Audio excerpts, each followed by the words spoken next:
Olá, turma! Muito boa tarde! Estamos começando pelas ondas do canal Educação, mais uma aula de Geografia. Eu sou Marcelo Lima e é um prazer estar aqui pertinho de vocês pelas ondas do canal Educação, que é o maior canal de ensino à distância do mundo. E aí vamos para a nossa aula, e já dando meu boa tarde a Rosário Alves, a galera que está chegando aí, deixa eu dar uma olhada no chat, Glória, Maria, e a todos que vão entrando na nossa sala de aula virtual. Bacana, Givanésia, Sena, boa tarde. Bom, turma, opa, Iber, boa tarde, a galera está chegando aí, olha só, vamos entrar, vamos sentando aí nas cadeiras da nossa sala virtual, estamos aqui na frente. Lembre-se, aqui é uma sala de aula, turma, virtual, beleza. E no nosso episódio de hoje, vamos tratar sobre a nova ordem mundial. Professor, esse assunto aí é geopolítica, não é isso? Com certeza. E no nosso episódio, nós vamos abordar a nova ordem mundial e o mundo bipolar. Bom, falaremos sobre ordem mundial e o mundo bipolar. O mundo bipolar, eu já andei falando aqui sobre isso para vocês. O mundo bipolar é ele que trata da Guerra Fria entre os Estados Unidos e seus aliados e a que não existe mais, União das Repúblicas Socialistas Soviéticas. A União Soviética. Essas duas grandes potências e seus aliados dividiram o mundo em dois polos.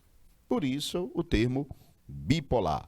Duas grandes potências armadas beligerantes de economias ricas e de grande grupo de aliados em ideologias diferentes, opostas, essas duas potências resolveram dividir o mundo.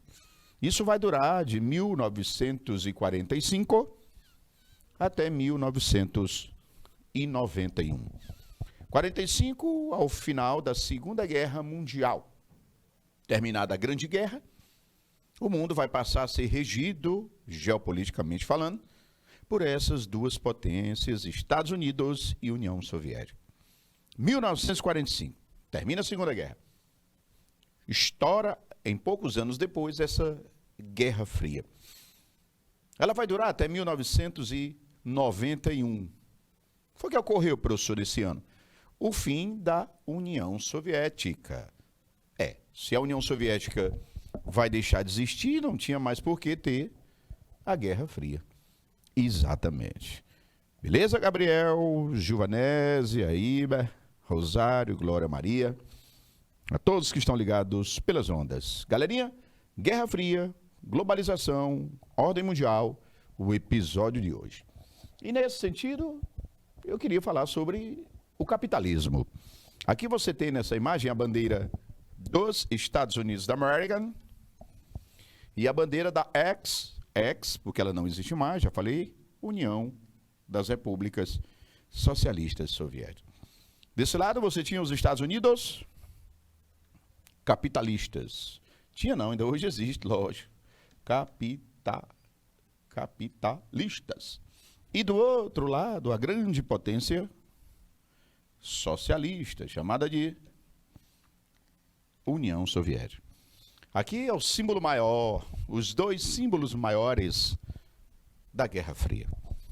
Acompanhe a leitura. Vamos entender primeiro o capitalismo. Capitalismo é um sistema socioeconômico seguido por vários países, onde a produção e a distribuição de riqueza são regidas pelo mercado. Os preços são determinados pela lei da oferta e da procura. O capitalismo apresenta-se várias fases. Bom, turma, para falar de ordem mundial, a gente tem que, naturalmente, falar do capitalismo. E é isso que vocês acabaram de ler. O capitalismo é um sistema econômico que surge lá em meados do século XIV para o XV e vai ganhar força a partir do século XVI, com as navegações mercantilistas. O berço do capitalismo é a Europa. O período da expansão capitalista, século XVI. o século XVI. Olha eu voltando na história do capitalismo. Século XVI, nós vamos ter a formação dos ismos. O que é isso, professor? Ismos, exatamente. Mercantilismo, protecionismo, absolutismo, metalismo. O protecionismo com a colonização, o escravismo também, o mercantilismo, que era a política da compra e venda de mercadorias, matérias-primas, especiarias. Naquela época surge a burguesia mercantilista, ou seja, os homens que negociavam através do comércio ultramar, ou seja, entre os continentes. É aí o nascedouro do capitalismo. As navegações, o mercantilismo, o poder do rei, a colonização, e o Brasil entra nesse cenário como colônia de Portugal. Bom, falei um pouquinho de história para começarmos a falar do capitalismo. Mas eu queria fazer um bate-bola do capitalismo com a ordem mundial. A primeira pergunta que se faz, professor, o que é ordem? Olha só, turma, mundial. Fala para nós aí, cara, o que seria essa tal de ordem mundial? O nome diz tudo, turma.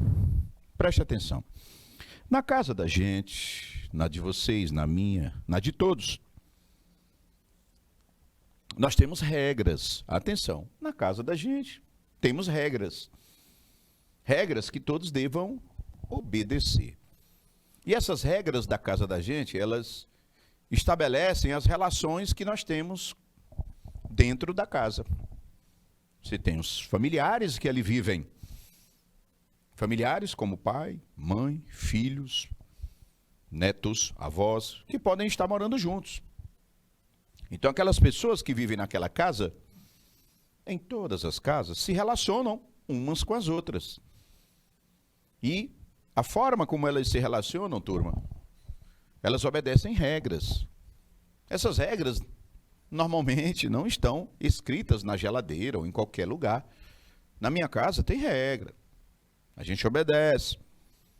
E são essas regras que estabelecem as minhas relações e as relações de todos que moram na minha casa. Bom, agora eu vou fazer um comparativo com o mundo. Imaginemos, turma, que ao invés da tua casa, Aline, Fábio, Iago, Érica, Adeilson, Gabriel, Iber, Givanese.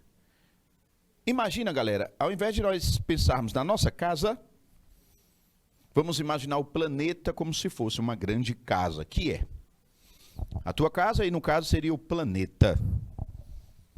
Na tua casa, você tem os familiares seus que vivem lá.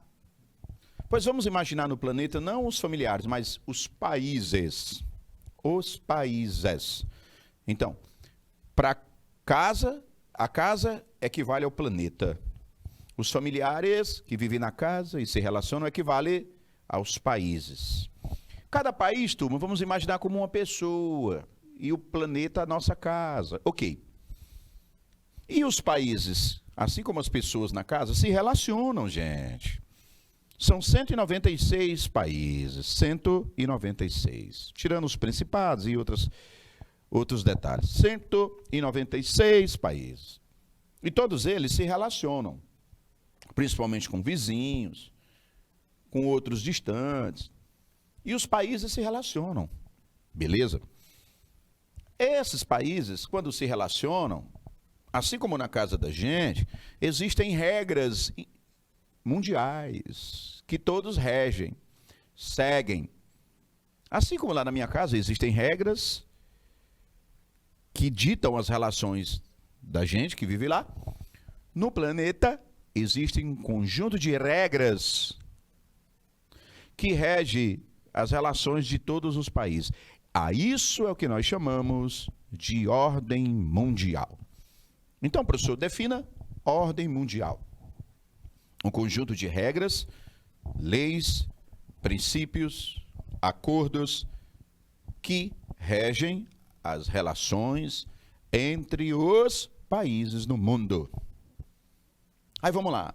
Vamos supor que eu seja presidente de algum país. Bom, se eu sou presidente, claro, eu governo esse país, eu sou o mandatário desse país. E eu, enquanto mandatário, eu me relaciono com outros chefes de estados, presidentes de outros países. E como eu devo me relacionar com eles, as ações que eu devo fazer com relação aos outros países, eu tenho que obedecer à ordem mundial. Olha só, eu tenho que obedecer à ordem mundial. Ah, Marcelo, então no mundo existem essas regras, né? Esse conjunto de regras e leis e princípios que regem as relações dos países. Ordem mundial, beleza. Só que nós já tivemos a velha ordem, ou seja, regras antigas que regiam as relações entre os países. É o que nós chamamos de velha ordem mundial. E hoje, desde o fim da União Soviética, que nós, turma, estamos vivendo a nova ordem mundial. Vamos lá. Marcelo, qual a diferença? Atenção, galerinha. Como eram as regras antigamente que relacionavam os países, a velha ordem, e quais são as regras de hoje? Quais as regras de hoje que fazem com que os países se relacionem? Ah, professor, entendi, cara. Antigamente eu tinha um conjunto de regras antigas e hoje eu tenho novas regras que regem as relações. Vamos lá. Na velha ordem, eu tinha a ordem armamentista. Armamentista. Que é isso, professor? A ordem era se armar. Era ter bombas, ogivas e mísseis e tanques. A ordem era o armamento. O país tem um grande exército com bombas, mísseis, ogivas e tanques. Armamento. Na velha ordem, era principal, era muito importante você ter armamento. Olha só. Na velha ordem, gente, nós tínhamos as forças armadas. As forças como principal artifício dos governos. Era ter grandes exércitos, é isso que eu quero dizer. Na velha ordem, eu tinha que montar um grande exército, ou então fortalecer o meu exército. Na velha ordem, turma, na velha ordem, eu tinha a questão das guerras. Os países se relacionavam principalmente através das guerras. Era muita guerra, era muito conflito, era muito armamento. E aí você tinha umas grandes batalhas. Aí você vai lembrar, que estuda história, que nós tivemos muitas batalhas, tudo. Eu não vou falar só da Primeira e da Segunda Guerra Mundial, o entre guerras. Ah, gente, nós tivemos muitas batalhas desde do mercantilismo, a colonização, a conquista, os conflitos, as grandes guerras, passando pelo imperialismo, a Primeira Guerra Mundial, a Segunda Guerra. Ih, rapaz, era guerrear. Na velha ordem, gente, a lei era conquista de território. Conquista de território. Olha só isso aqui. Olha só. A lei era conquistar território inimigo, gente.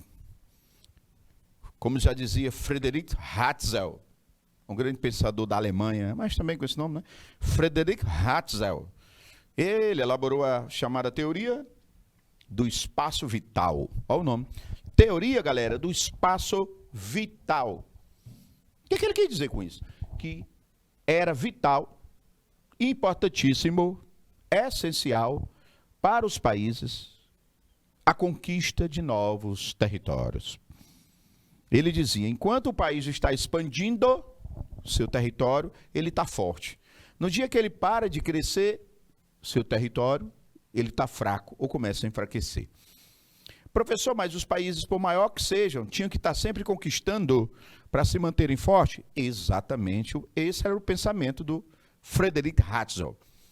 O Hatzel dizia, gente, era mais ou menos o que a gente escuta hoje. Parar de crescer é sinônimo de falência.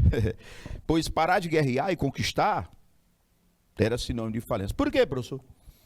Porque ele dizia, olha, se você parar de crescer, de expandir seu território, o inimigo vai crescer, vai continuar crescendo. E se ele crescer mais do que você, ele vai lhe dominar. Então, se eu parar de crescer, outro vai crescer mais do que eu. E esse outro vai me conquistar. Então, eu tenho que continuar o crescimento. Assim era a velha ordem. Potências brigando com potências, lutas travando guerras por conquistas de territórios, grandes exércitos sendo montados. Gente, o exército nazista, gente, ele era uma potência, vocês, o estrago que ele fez. De 39 a 45, quando eles invadiram a Polônia, em 39, houve uma ofensiva militar nazista que saiu ocupando vários países. Começou pela Polônia, chegou até a França e queria entrar no Reino Unido, dominando. Isso quer dizer o quê? A expansão nazista, a conquista de vários territórios. Essa era a velha ordem mundial.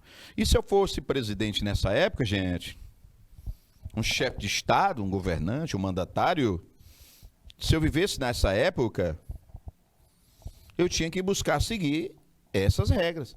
O que você faria, Marcelo? Eu montava um grande exército, eu me armava pra caramba, eu ia travar guerras e eu ia expandir o meu território. Porque a ordem era assim, a ordem... Meu amigo, eu tenho que dançar de acordo com a música. Como é que é aqui na velha ordem? É isso? Pois espera aí. Bombas explosivas, mísseis e tanques, pá, pá, pá, pá. E assim eu vivia. E assim, turma, os países se relacionavam. Isso vai durar até 1991. Porque em 1991, nós vamos ter o fim da União Soviética. Aí essa Guerra Fria aí que eu vou falar vai deixar de existir e, consequentemente, nós vamos viver uma nova ordem mundial. Professor, quer dizer que hoje nós vivemos, sim, uma nova ordem mundial. Pantera chegou, tá na área. Olha só, Pantera. Estamos na ordem mundial, parceiro. Estamos agora na nova ordem mundial. E aí, professor, quais são as regras, as leis? Bom, a primeira regra é a regra das relações econômicas. Relações econômicas. Não entendi, professor. Agora os países vão priorizar, atenção, turma, os países vão priorizar alianças, relações, crescimento, expansão das relações, o quê? Comerciais. Expandir o comércio. Circulação de mercadorias, dinheiro, tecnologias, investimentos, mercadoria, matéria-prima. É a nova ordem. Ela vai ser regida não pelo poder de um grande exército ou de um governo que quer expandir. Porque na velha ordem era a ideologia do governo expansionista. Na nova ordem, não. É da economia expansionista.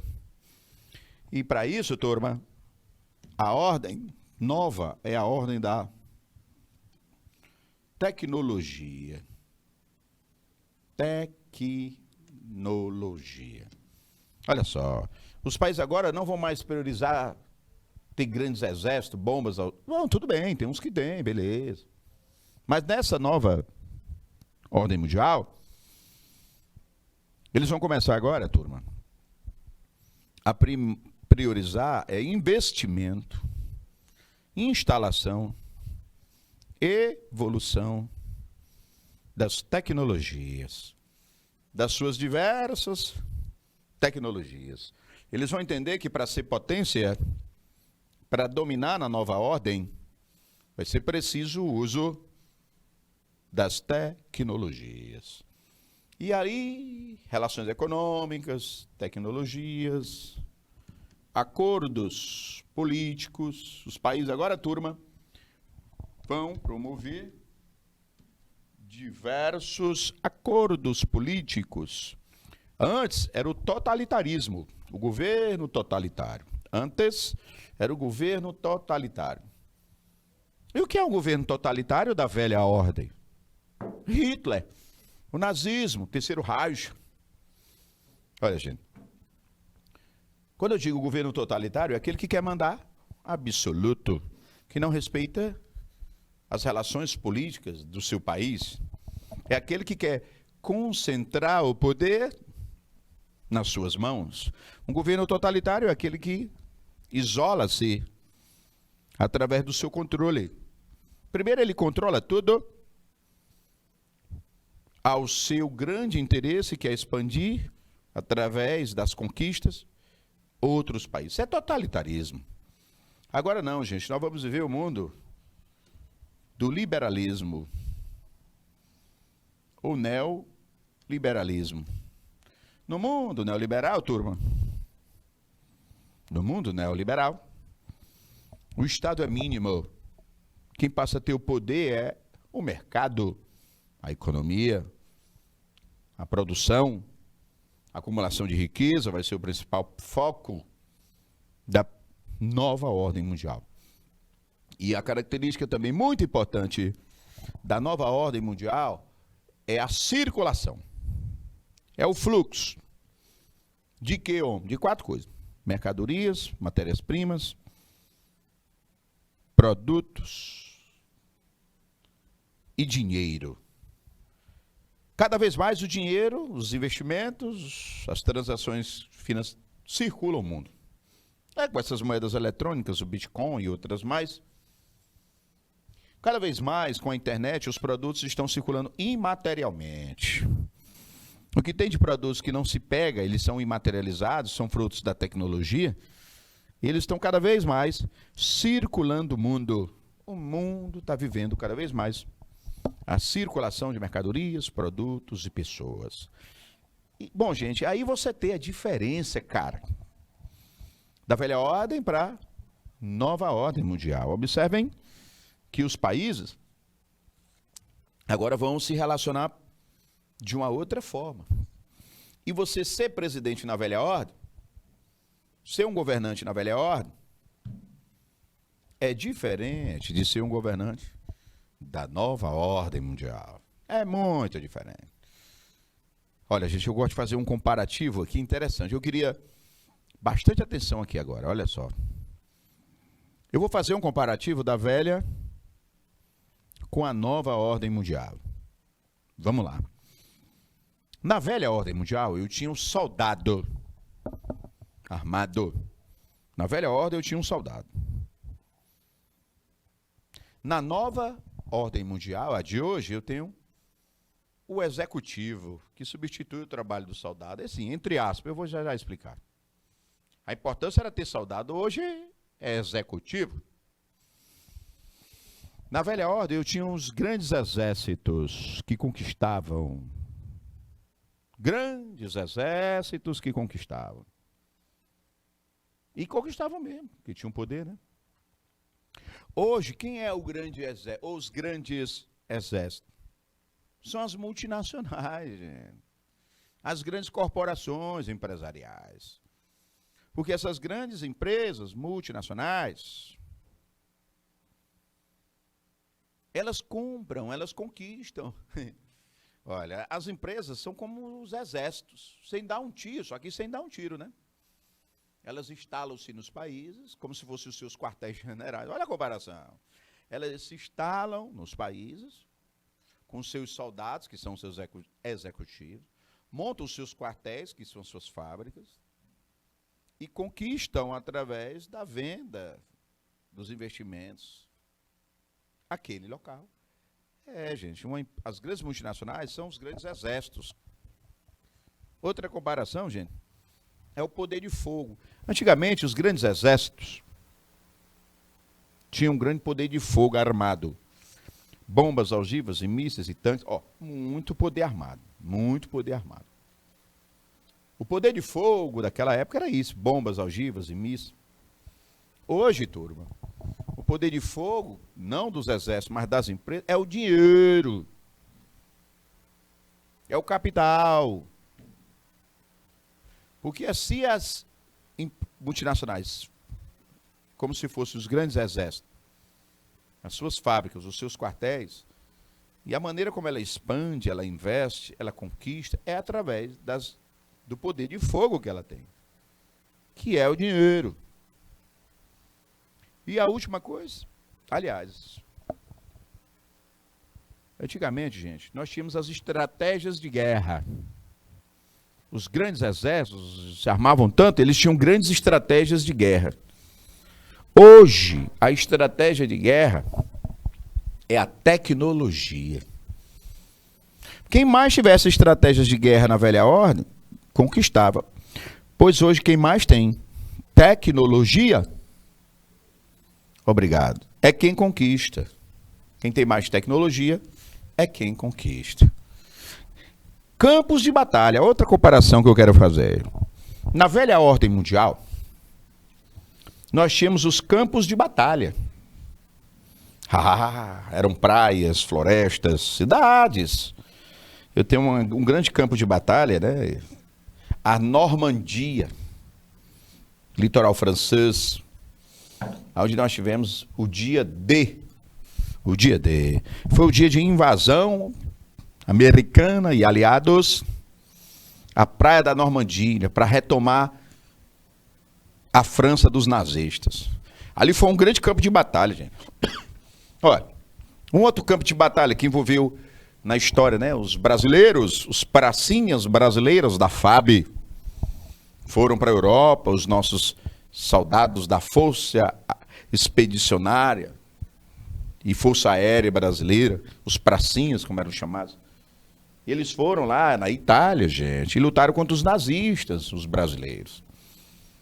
E aí nós tivemos a famosa Batalha de Monte Castelo, que dá origem a esse bairro que nós estamos aqui em Teresina, onde ficam as instalações do Canal Educação, que coincidentemente é o bairro que eu nasci, gente. Eu sou daqui, do Monte Castelo. Adoro essa parte de falar disso toda vez, quando chego.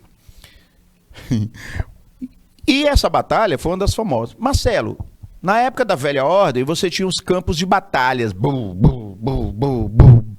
Bombas e... Rapaz, quem assistiu o Resgate do Soldado Ryan, com Tom Hanks e a galera toda ali, que eles filmaram. Eu tenho aquele filme, assim como um dos maiores filmes da história que eu conheço. É, do que eu gosto, né? Meu gosto, hein? Soldado Ryan, Resgate, foi justamente a primeira cena do filme, que quase não termina. Ela passa na praia lá na França e tal, aquela coisa toda. Sim, já entendi. Na época você tinha os grandes campos de batalha, onde eram onde eram travadas as guerras nesses campos de batalha. Professor, e hoje? Quais são os campos de batalha modernos? Que neles são travados disputas. Hoje, na nova ordem mundial, os grandes campos de batalha, onde as empresas disputam, porque é o seguinte, o campo de batalha é onde, na época, os exércitos guerreavam. Quem são os exércitos? Hoje são as empresas, né? Então elas guerriam empresa contra empresa, sem dar um tiro, com poder de fogo, que é o dinheiro. Elas vão tentar conquistar da outra alguma coisa. E onde é que elas disputam? Por exemplo, a conquista de uma hidroelétrica. Onde é que elas disputam? Investidores com investidores. Grupo contra grupo. Onde é que eles disputam uma jazida de minério, um aeroporto que está sendo vendido? Nas bolsas de valores. Professor, então, esse o seu raciocínio nos leva a crer que os grandes campos de batalha de hoje são as bolsas de valores, cujos exércitos de hoje, as empresas multinacionais, disputam a conquista por algo, usando do seu poder de fogo, que é o dinheiro, e das suas estratégias de guerra, tecnologia. Professor, então o inimigo agora é outro. Lembra do filme Tropa de Elite, né? Então, o soldado de antes é o executivo. Os exércitos de antes, da velha ordem, da nova ordem, as multinacionais. O poder de fogo, que os grandes exércitos tinham, bombas, ogivas e mísseis e tanques, da velha ordem. O poder de fogo hoje é o dinheiro, os investimentos. Quem tem mais investimento, manda. Ah, professor, e os campos de batalha são as bolsas de valores. Então, gente, aí você se pergunta, Marcelo, não tem mais guerra no mundo, não? Oxe, claro que tem. Nós estamos vivendo aí um grande conflito armado na Etiópia. Etiópia, que pouco se fala, né? Aí África, Etiópia. Conflito, gente, onde milhares de pessoas já morreram. É um conflito interno entre dois grupos armados internos na Etiópia que querem conquistar um ao outro. Uma guerra civil entre grupos armados dentro de um país dividido, a Etiópia. Mas como é um país pobre, coitado, miserável, quase não se noticia, né? Mas pensa que o conflito é um conflito pequeno, né? Não é não. É um conflito bem armado. E aí a guerra da Ucrânia, que foi invadida pelos russos. Então não quer dizer que não tem mais guerra. Claro que tem, gente. Só que, na sua grande maioria, os países não procuram através da guerra. Não procuram conquistar os outros através da guerra, não. Você não vai ver grande potência lutando contra outra grande potência. Rapaz, está tendo uns ataques dos Estados Unidos à China, ou a China aos Estados Unidos. É muito difícil isso acontecer. Mas por que é muito difícil? Porque os chineses sabem, os americanos também, que ambos são muito armados. Estourar uma guerra entre duas grandes potências ou mais, isso representaria um estado de guerra absoluto, onde a força máxima, onde todos iriam lutar com toda a fúria e toda a força. Nessa onda de duas ou mais potências brigando, todo mundo armado e muito, nós não teríamos nem vencedores e nem vencidos. Todo mundo ia embora. Quem foi que ganhou? Os vencedores ou foi vencido? Todo mundo foi embora. É por isso que é muito pouco provável. Agora, não quer dizer que é impossível. O governo russo, potência armada, beligerante, o governo chinês, o próprio Estados Unidos, que é a maior potência armada do mundo, não é interessante para eles travarem guerras armadas entre eles, porque não vai ter nem vencedores e nem vencidos. Beleza, turma, tá aí o que é a velha e o que é a nova ordem mundial. Agora volta para o capitalismo, professor. Claro. A primeira fase foi a do capitalismo, olha aí, comercial. O pré-capitalismo. Este momento estendeu-se do século XVI, como eu falei para vós, século XVI, quando veio as navegações, mercantilistas e tal. E ele vai durar até o século XVIII, do XVI ao XVIII. Porque no XVIII, nós vamos ter a primeira revolução industrial. E com ela, com as indústrias, o capitalismo ele vai mudar para o capitalismo industrial. Ele vai sair do capitalismo comercial para o capitalismo industrial. Ah, professor, e aí você vai ter a mão de obra assalariada, a divisão de classe. No capitalismo, você tem o dono das empresas, a burguesia. E você tem os trabalhadores, que a gente chama de proletariado. Proletariado e a burguesia. E aí o capitalismo, gente, ele vai começar a controlar, a se expandir. O mundo vai passar a viver um capitalismo. Mas a grande resistência a esse capitalismo é a própria Rússia. Na época, a ex-União Soviética. O socialismo foi uma contraposição ao capitalismo. E, consequentemente, isso gerou, entre outras coisas, a Guerra Fria, né? Porque do lado dos Estados Unidos, guerreando com a União Soviética. Porque os Estados Unidos, gente, depois da Segunda Guerra, queriam barrar o expansionismo da União Soviética. Repito, o grande desafio dos Estados Unidos após a Segunda Guerra Mundial foi controlar a expansão soviética, socialista, pelo mundo. E aí o capitalismo comercial, gente, era dos ismos, como mercantilismo, absolutismo, protecionismo. Tudo isso eram as ideologias, os artifícios usados pelo capitalismo comercial. Aí foi a época da colonização, esse capitalismo, onde as potências europeias se lançaram ao mar e conquistaram colônias, ó, Brasil e Portugal. Até 1808, isso faz muito tempo, né? 1808, o Brasil era colônia e só poderia negociar com Portugal. Só poderíamos negociar com Portugal. Portugal mandava absoluto, era o protecionismo e o absolutismo do rei. Nessa época aí, gente, do capitalismo comercial, quem mandava absoluto era o rei. Porque a burguesia precisava do rei para poder conquistar territórios e a burguesia poder comercializar.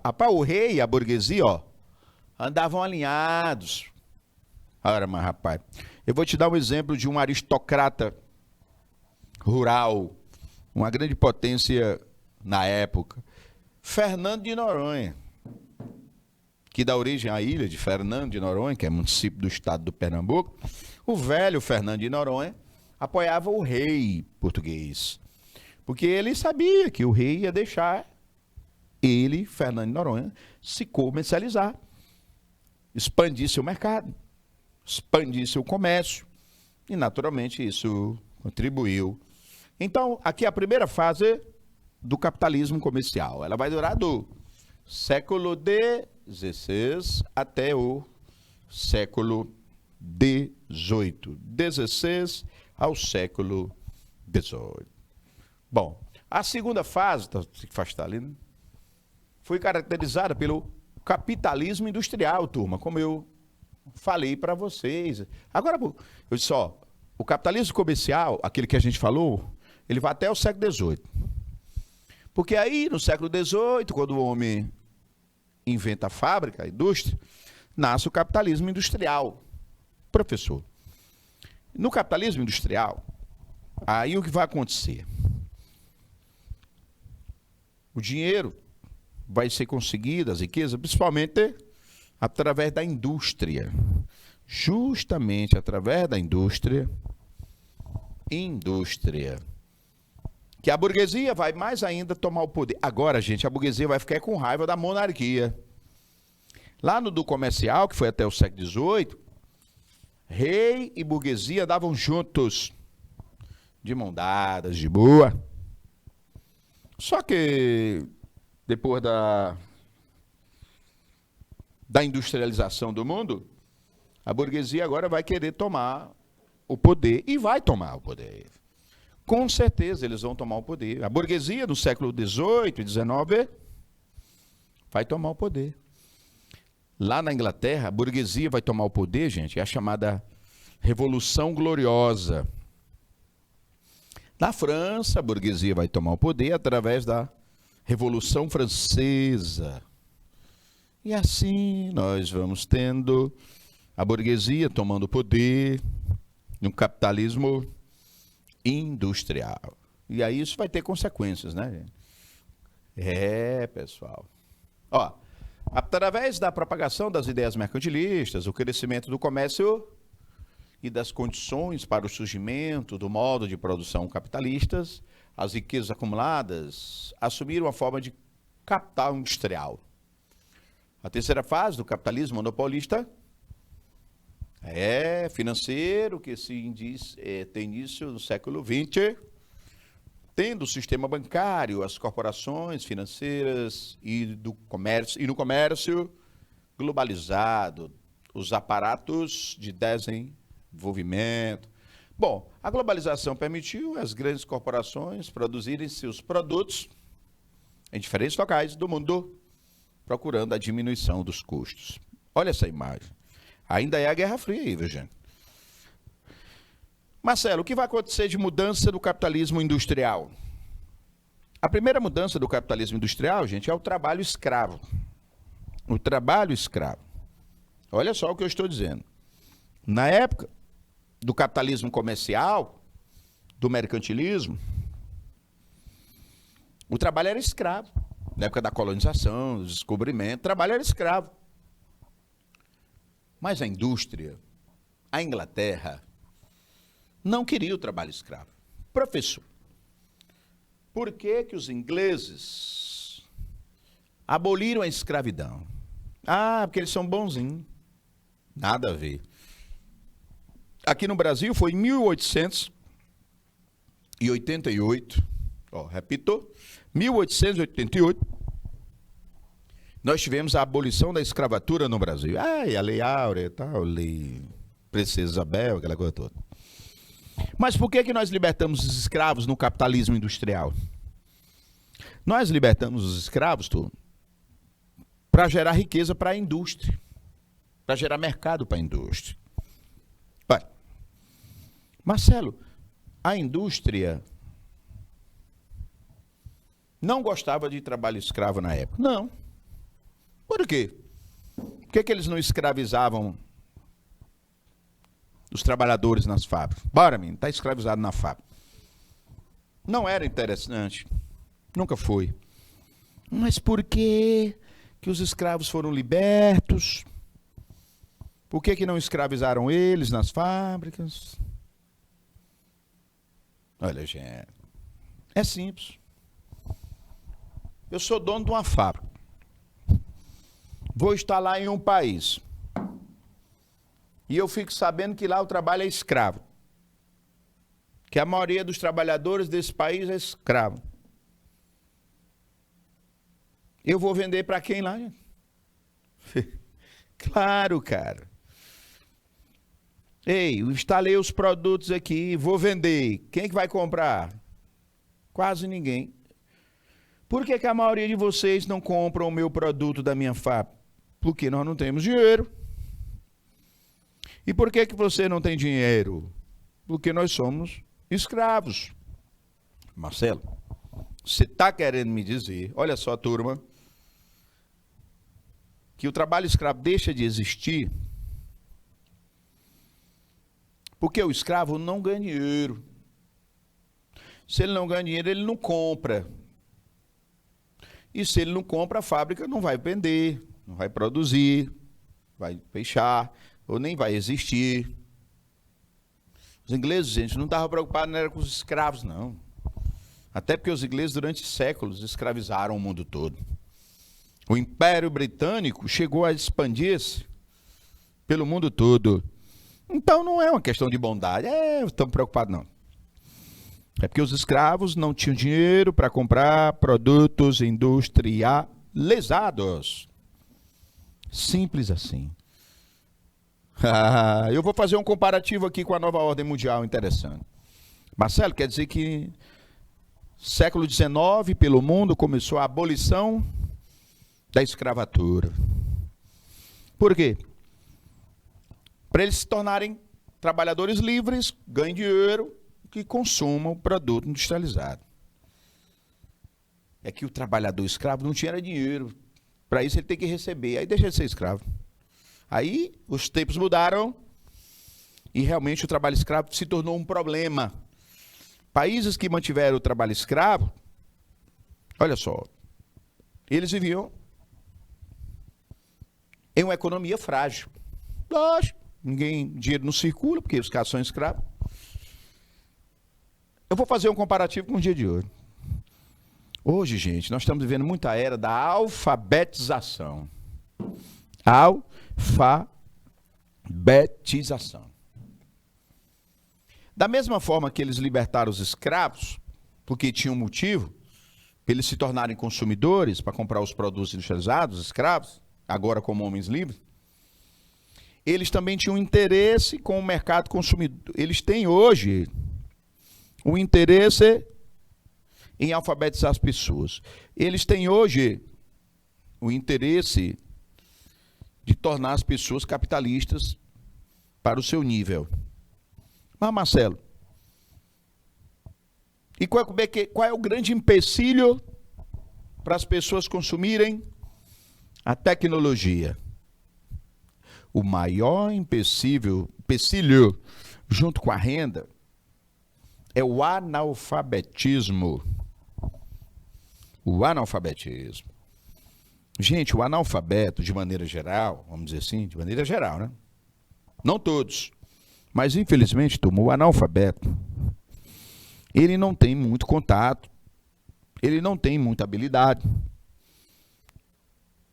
com as tecnologias. O analfabeto não tem, gente. O analfabeto, ele não usa a internet. Professor. Se ele não usa a internet, meu amigo, ele não consome muitas coisas que hoje são consumidas pela internet. Aí ele já fica sem consumir. Aí as empresas ficaram preocupadas. Ele nem consegue comprar, gente. Ele não é cliente da Apple, o analfabeto, da Microsoft, o analfabeto, da Google e seus produtos, não. Então, por isso é que os caras hoje criaram muitas políticas de alfabetização. Ô, professor, o senhor me frustrou, eu imaginei que a galera estava alfabetizando aí, porque realmente estavam preocupados com esse povo que não sabe ler e escrever. Não. Quanto menos analfabetos, mais consumidores em tecnologia. Quanto mais analfabetos, menos consumo em tecnologia. Então, os caras antenados, os caras estão preocupados, né? Bom, aí é o capitalismo industrial. Acabei de falar para vocês do famoso capitalismo industrial. E agora, turma? Volta para a Guerra Fria, A Guerra Fria teve início na década de 1940, pouco depois da Segunda Guerra Mundial, e teve fim. Esse conflito foi resultado da disputa pela hegemonia mundial entre Estados Unidos e União Soviética, que não existe mais, né? Os dois países que saíram com status de potências após a guerra. A diferença ideológica é a chave para entender o conflito. Olha, gente, o principal motivo dos Estados Unidos nunca ter se aliado à Rússia é porque a Rússia era socialista. Olha aqui a imagem, turma. Rússia socialista. E os Estados Unidos eram, e ainda hoje são, quer dizer, capitalistas. Olha, pessoal, o que eu quero dizer para vocês, preste atenção. O que eu quero dizer para vocês é que essa Guerra Fria eram dois sistemas muito antagônicos, porque não dá para um governo ser capitalista e socialista. Por quê, professor? Olha, o porquê é que a economia ou ela é regida pelo mercado ou pelo governo. E vocês sabem que no socialismo, quem controla a instalação, a produção, no capitalismo é o mercado. Agora, no socialismo, quem controla a economia é o Estado. No socialismo, quem controla a economia é o Estado. Esse conflito, como eu já falei para vocês, ele vai durar de 1945 até 1991. 1991. Os historiadores consideram o discurso realizado pelo presidente norte-americano Harry Truman o ponto de partida para o início da Guerra Fria. Foi 47, isso foi 1947, o Harry Truman fez um discurso. Desse discurso, tá aqui, gente, desculpa, 1947, Truman pediu um aumento da libertação de verbas para que os Estados Unidos realizassem um avanço do socialismo pelo mundo. Um controle, né? É porque o Harry Truman disse, esses socialistas vão querer dominar o mundo. Precisamos conter o socialismo. Isso é o Truman falando, viu? Aí o Truman começou a pedir dinheiro, investimento e tecnologia para isso. Se armou. Os Estados Unidos vão se armar, meus amigos, com seus aliados. Vão criar a OTAN, que ainda hoje está aí o motivo da confusão da guerra da Ucrânia. É porque a Ucrânia quer entrar na OTAN e a Rússia não deixa. Usou esse estopim para invadir ela. A OTAN, que é a Organização do Tratado do Atlântico Norte, ela foi criada em 49. pelos Estados Unidos para conter a expansão da União Soviética da época. O Harry Truman disse, ó, isso está errado. Se a gente deixar, ó o Harry Truman dizendo, se a gente deixar, esses soviéticos vão conquistar o mundo.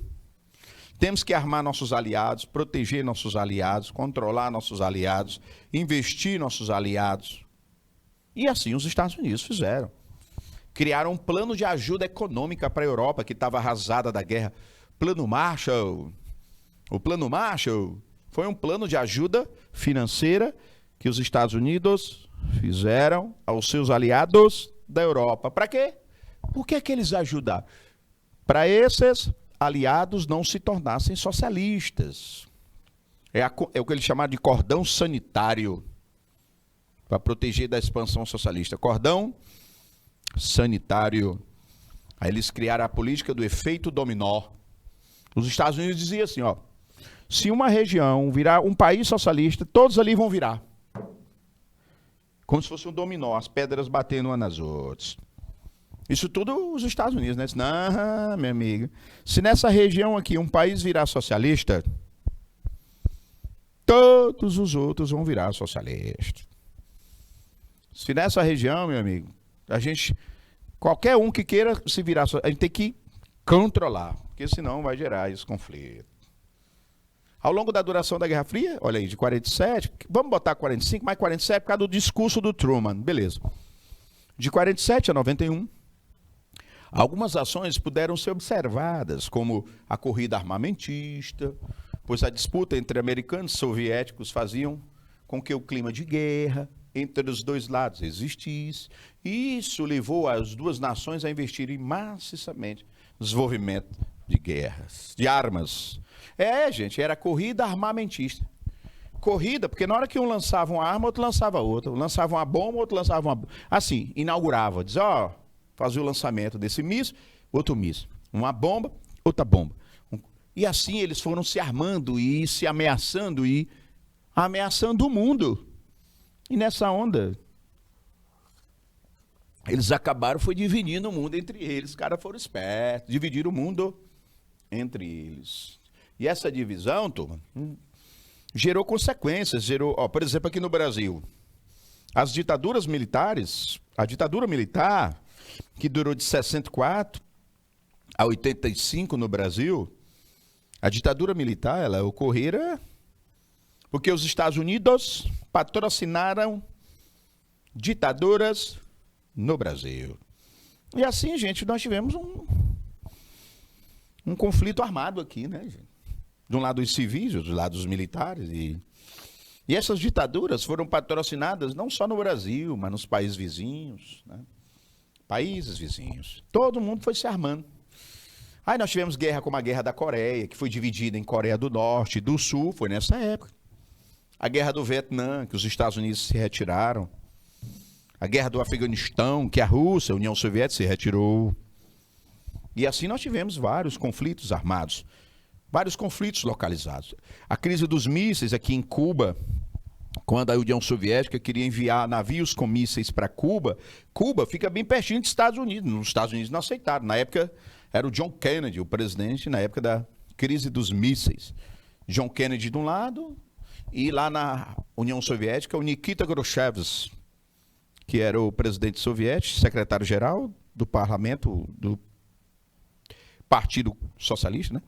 O Nikita Khrushchev mandando mísseis para Cuba e o John Kennedy ameaçando o mundo de uma guerra. Mas aí negociaram. Os navios voltaram. E assim, gente, nós tivemos vários conflitos, muitos. Na África, Etiópia, Sudão. O Sudão depois foi dividido em Sudão do Sul, Guiné-Bissau, Moçambique, Serra Leoa.